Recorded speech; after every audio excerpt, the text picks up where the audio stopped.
Sir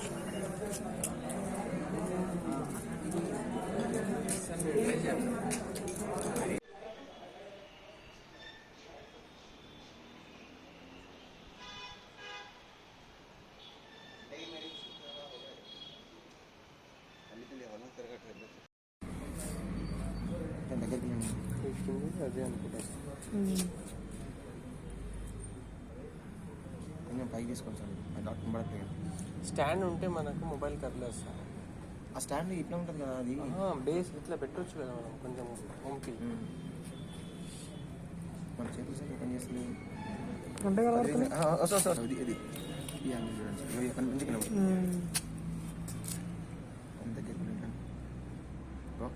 ఆ shape వస్తుంది sir. Video చేస్తాను, వీడియో స్టార్ట్ చేస్తుంది.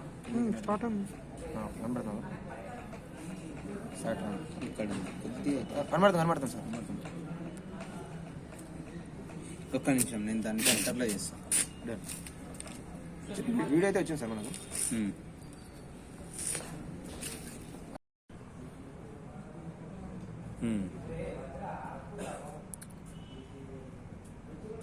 చాలా కదులుతుంది చేతు.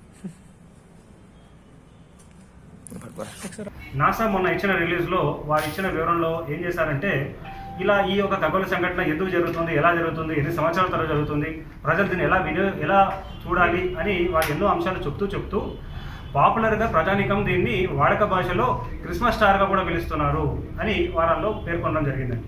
సో దీన్ని అదునుగా తీసుకొని కొంతమంది ఇంటర్నెట్లో ఏం చేస్తున్నారు అంటే, ఇది క్రిస్మస్ స్టారే, 2 నక్షత్రాలు పక్కపక్క కనిపించినందుకు అదో పెద్ద నక్షత్రంలాగా కనిపిస్తుంది అని వారు పరిభాషిస్తూ ఉన్నారు. సో ఈరోజు మన అందరం కూడా మన కంటితోనే మనం చూడొచ్చు. అది సాధారణంగా మీకు ఇలా దగ్గర రావడం వల్ల దాని యొక్క సైజులో కానీ దాని యొక్క బ్రైట్నెస్లో కానీ ఏమాత్రం మార్పు రాలేదండి. ఓకే, సో ఇది మనకి స్వాభావికంగా ఒక అరుదుగా జరుగుతున్న ఒక ఖగోళ సంఘటన ఇలా జరుగుతుంది, పక్కకు వస్తున్నాయి కాబట్టి దీనికి ఇంపార్టెన్స్ అని తప్పితే దాన్ని రకరకాల పరిభాషలు చెప్పి కొందరైతే ఇలా ఇవి 2 దగ్గర రావడం వల్ల యుగాంతానికి ఆసనమైందని, ప్రకృతి వైపరీత్యాలు ఏర్పడతాయని, భూకంపాలు వస్తాయని రకరకాలుగా మాట్లాడుతూ ఉన్నారు. సో గతంలోనే మనము 2012 కొన్ని సినిమాలు కూడా వచ్చిన పరిస్థితి ఉంది. సో అప్పటికిప్పటికి ఏమీ జరగలేదండి. సో ఇది సుదూర అంతరిక్షంలో జరుగుతున్న ఒక సాధారణ ఖగోళ సంఘటనగా దీన్ని తీసుకోవాలి తప్పితే దీనికి లేనిపోని విషయాలు దాన్ని జోడించి దాని గురించి భయపడడం కానీ అట్లాంటి పని చేయవద్దు. ఎందుకంటే అది శాస్త్రీయ దృక్పథానికి విరుద్ధంగా ఉంటుంది. కానీ మంచి అవకాశంగా దీన్ని యూజ్ చేసుకొని పిల్లలందరూ కూడా ఈరోజు లేదా ఇంకా రానున్న ఒక వారం రోజుల వరకు ఇలా ఈ 2 గ్రహాలు మనకు ఆకాశంలో వెస్ట్లో కనిపిస్తాయి. దాని ఎదురుగా నిలబడి మీరు ఒక సెల్ఫీ తీసుకొని మాకు పంపించే ఏర్పాటు కూడా చేయవచ్చు. తెలంగాణ మైనార్టీ రెసిడెన్షియల్ స్కూల్ వారి యొక్క కాలేజ్లో బార్కాస్లో మేము ఇది ప్రత్యక్షంగా చూడడానికి మేము ఏర్పాటు చేయడం జరిగింది. అయితే దానికి మేమేంటే ఒక స్పెషల్ కైండ్ ఆఫ్ అడాప్టర్ పెట్టి ఒక ఎక్స్పెరిమెంటల్ బేసిస్ మీద ఆ అడాప్టర్ ద్వారా ఆ టెలిస్కోప్లో ఏదైతే కనిపిస్తుందో దానిని ప్రజలందరూ కూడా చూసేలాగా అటు ఫేస్బుక్లో ఇంకోటి ప్రొజెక్టర్ మీద వేసే ప్రయత్నం చేస్తూ ఉన్నాం.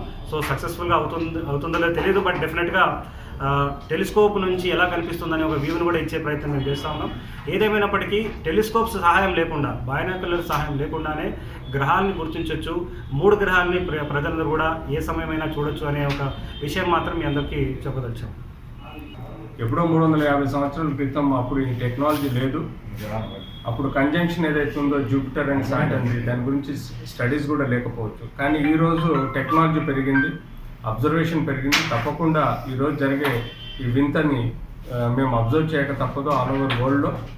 దీని పరంగా యానిమల్స్ మీద, హ్యూమన్స్ మీద, ఇతరత్ర జీవరాశుల మీద ఏం ఎఫెక్ట్ పడుతుంది అనేది అబ్జర్వేషన్ చేయాలి. అంతేకాకుండా ప్లాంటేషన్స్, కెమికల్ రియాక్షన్స్ ఏమైనా అవుతున్నాయా, హ్యూమన్ పర్సన్స్ మీద ఏమైనా ఎఫెక్ట్ అవుతుంది అనేది కూడా క్లియర్ కట్గా అబ్జర్వ్ చేస్తాం. ఎలాంటి మూఢనమ్మకాలతోటి ప్రజలు చెప్పే, అంటే కొంతమంది జ్యోతిష్యులు కానీ ఇతరత్ర వాళ్ళు చెప్పే వాటిని నమ్మద్దు దయచేసి. ఇది just rotation around the earth కాబట్టి దీన్ని ఒక మూమెంట్గానే భావించాలి తప్ప ఇతరత్ర భావాలకు పోయి ఏవో అనుమానాలు కానీ లేకపోతే అపోహలు కానీ తీసుకొని దాన్ని బట్టి ఫాలో చేయకండి.